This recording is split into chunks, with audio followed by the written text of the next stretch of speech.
Why, hello there, friends. I didn't see you there. Welcome to my humble abode. I'm just kidding. I don't live here. I broke into this place, so let's make this quick. But you know where I do live? These great United States of America. And you know what's great about living in a democracy? You get to vote. That's right, you get to choose who you want to be the next president of the United States. And then Ohio and 3 other states get to choose for you. And what could be better than that? Blowjob and steak day. Make that official. You're probably wondering why me, a somewhat internet famous person, is telling you to vote. I mean, it makes sense why George Clooney, Morgan Freeman, or that girl from New Girl is telling you to vote. What's her name?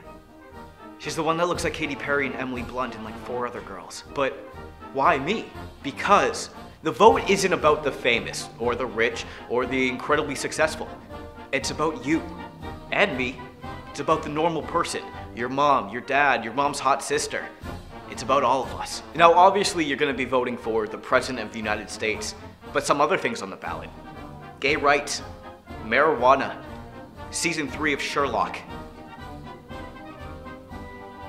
Give me a second, I'll come up with 4 other things that have nothing to do with the election. And whether you're voting for Mint Chocolate Chip or Baraki Road or any of the other candidates whose names don't quite lend themselves to ice cream puns, your voice matters. Rule number 1 of the election. Don't talk about the election. Rule number... No, that's Fight Club.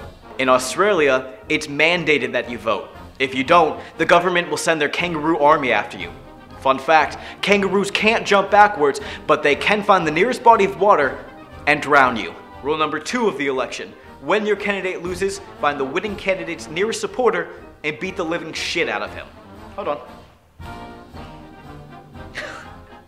Your mom just sexted me. And she wants you to vote. Rule number 3.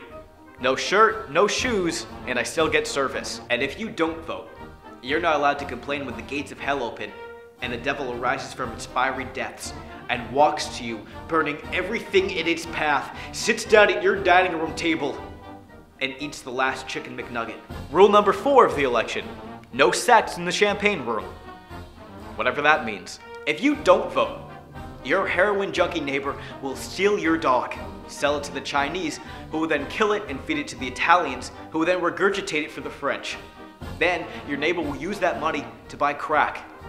That's right, your neighbor does heroin and crack, and probably butt stuff.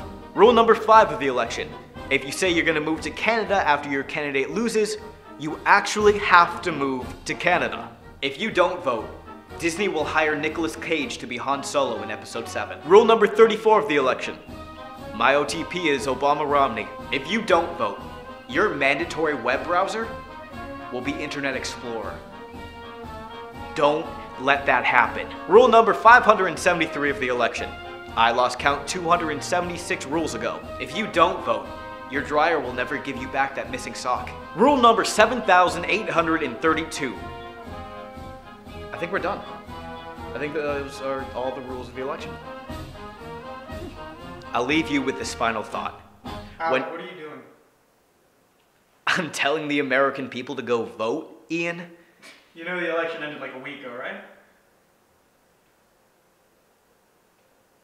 Really? Yeah. So, I can stop giving a shit about politics? Pretty much. Cool. Vote 2016. I'm gonna go vlog about cats.